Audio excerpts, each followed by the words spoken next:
ग्रोवर ने भरे मंच में मेरा प्रोग्राम रुकवाया। एक कलाकार होकर दूसरे कलाकार से जलन की भावना सुभारती यूनिवर्सिटी की प्रोफेसर भावना ग्रोवर के द्वारा भरे नौचंदी मंच में मुझे उतारा गया। मुझे नौचंदी मंच में बीच प्रस्तुति में से उतारा गया सिर्फ इसलिए कि मेरी लैंगिकता ट्रांसजेंडर की है, और जिसका पूरा श्रेय जाता है भावना ग्रोवर को। और वो जो व्यक्ति ने मैंने कितना अपमानित किया मुझे, रीजन ये है कि मैं ट्रांसजेंडर व्यक्ति हूँ, मैं नहीं पुरुष और महिला हूँ। ये लैंगिक अधिकारों का अधिनियम के तहत मेरे साथ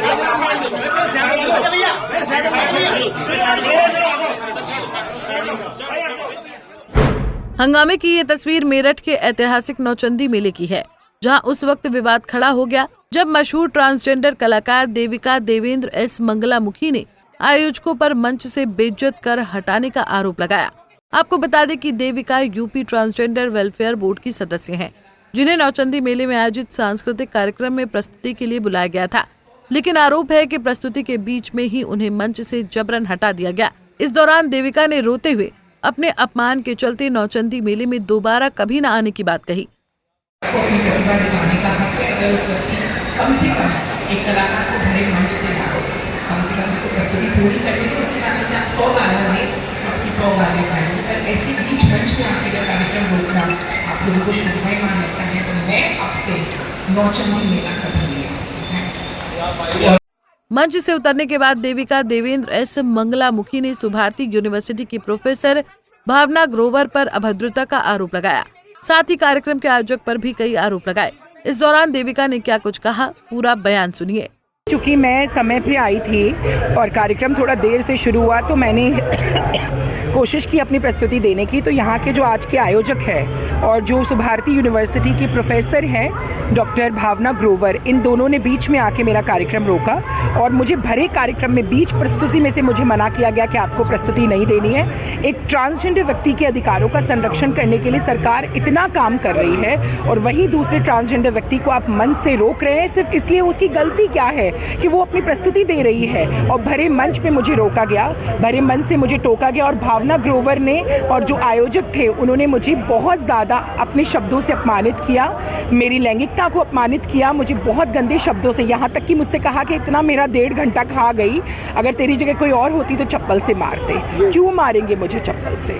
ये बता दीजिए, आपको इस कार्यक्रम में कहाँ से, किस तरफ से आप आमंत्रित? मैं जिला प्रशासन की तरफ से मैंने अपना आवेदन भेजा था, क्योंकि मैं कई वर्षों से आ रही हूँ और शुरू से मेरा यही रहता है कि ट्रांसजेंडर समुदाय को एक मंच मिल सके। मैं Uttar Pradesh transgender welfare board की सदस्य हूँ, तो एक सदस्य होने के नाते, एक सरकार की उत्तराधिकारी होने के नाते मेरा कर्तव्य बनता है कि अपने कला और साहित्य से, आप सोचिए मैं सुबह से 5 बजे से लखनऊ से आई हूँ, अब जाके पहुँची और मुझे भरे मन से प्रस्तुति करने से रोक दिया सिर्फ लैंगिकता के विषय से। मैं मानव अधिकार आयोग को ये याचिका दायर करना चाहूँगी, और मैं मानव अधिकार आयोग में भी ये कहूँगी कि अगर हमारे अधिकार, लैंगिक अधिकार सुरक्षित नहीं है तो इस देश में कुछ भी सुरक्षित नहीं है। स्थानीय प्रशासन से आपने अपनी शिकायत की? अभी जो मुझे किसी से कोई शिकायत नहीं करनी। किस बात की? आप तो सब देख रहे थे ना किस तरीके से उन्होंने मंच में आके माइक छुड़ा लिया। भरे मंच में उन्होंने ऊधम मचाया। उन महानुभाव ने भरे मंच में कार्यक्रम रोक दिया। इससे बड़ा आप लोग नहीं देख रहे थे क्या?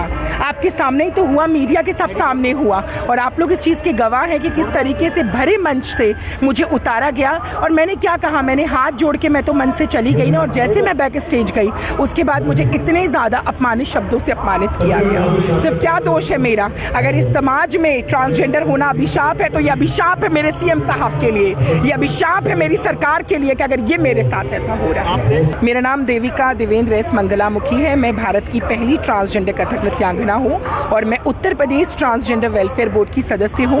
और कई वर्षों से दर्जा हमारी सरकार में नहीं दिया जाता है, दरगाह समाजवादी सरकार में दिया जाता था। मैं सिर्फ और सिर्फ Uttar Pradesh transgender welfare board की सदस्य हूँ, सलाहकार के रूप में सरकार की सेवा करती हूँ, और कई वर्षों से मैं अपनी सरकार में अभूतपूर्व कार्य कर रही हूँ, जिसकी प्रशंसा माननीय सीएम साहब खुद करते हैं। मैं भारतीय शास्त्रीय नृत्य में ट्रांसजेंडर समुदाय के व्यक्तियों को मूल धारा में जोड़ने के लिए हर रोज़ संघर्ष कर रही हूँ, पर मुझे नहीं पता था मेरे ही प्रदेश में, मेरे ही उत्तर प्रदेश में, मेरे ही राज्य में, मेरठ में आज ये होगा जो कभी 4 सालों में नहीं हुआ। ये आयोजक हैं, हर साल ये समिति के सदस्य हैं, इन लोगों को आप पहचान लीजिए, नासिर जी, हर साल मुझे ये लोग बुलाते थे, हर साल ये लोग हमेशा रहते थे। आज तक ये कभी नहीं हुआ, 4 साल में पहली बार इतना अपमान देखने को मिला और इसका सारा श्रेय मैं जिलाधिकारी महोदय को नहीं दूंगी, मैं अपर नगर आयुक्त को नहीं। उन्होंने तो बहुत सुंदर व्यवस्थाएं करी, उन्होंने तो हर चीज़, मेरे रहने से, मेरे खाने से, मुझे प्रोटोकॉल दिया, मुझे सम्मान दिया, मुझे रहने खाने की व्यवस्था करी, सब कुछ उन्होंने मेरे लिए इतना अच्छा किया। पर जो आयोजक है आज के कार्यक्रम के, जो सीनियर सिटीजन अंकल थे, मैं तो उनको गाली भी नहीं दे सकती। उन्होंने मुझे हिजड़ा छक्का क्या नहीं बोला, पर मैं उनको ये गाली नहीं दे सकती। और भावना ग्रोवर जी, आपसे मैं ये उम्मीद नहीं रखती थी कि आप एक कलाकार होके दूसरी कलाकार को ये गालियाँ। तो बहुत ज़्यादा सहयोग मिला। शिव रुद्राष्टकम की प्रस्तुति थी, भगवान भोलेनाथ को मनाने की कोशिश थी, पर मैम अभी आपने माइक पे ये कहा भरे मंच पे कि अब आप मेरठ नहीं आओगे। मैं नहीं आऊँगी, कसम खाती हूँ, मैं कसम खाती हूँ माता रानी की, मैं नहीं आऊँगी, इतना अपमान सहने नहीं आऊँगी। मैं आपसे पूछती हूँ कि अगर आप लोगों को कोई भरे मंच से ऐसे हाथ पकड़ के उतार दे तो आप लोग क्या करेंगे? देविका का आरोप है कि उन्हें इसलिए अपमानित किया गया क्योंकि वो एक ट्रांसजेंडर कलाकार हैं। उन्होंने कहा कि वो अब अपने इस अपमान के चलते कभी भी नौचंदी मेले में नहीं आएंगी। वीडियो वायरल होने के बाद ये मामला काफी चर्चा में है, मगर कार्यक्रम के आयोजक इस मामले पर कुछ भी कहने से बच रहे हैं। पंजाब केसरी टीवी के लिए मेरठ से आदिल रहमान की रिपोर्ट। हमसे जुड़े रहने के लिए हमारे YouTube चैनल को सब्सक्राइब करें और नई वीडियो की नोटिफिकेशन के लिए बेल आइकॉन को दबाएं। अगर आप ये वीडियो Facebook पर देख रहे हैं तो लाइक जरूर करें और ज्यादा से ज्यादा शेयर करें। धन्यवाद।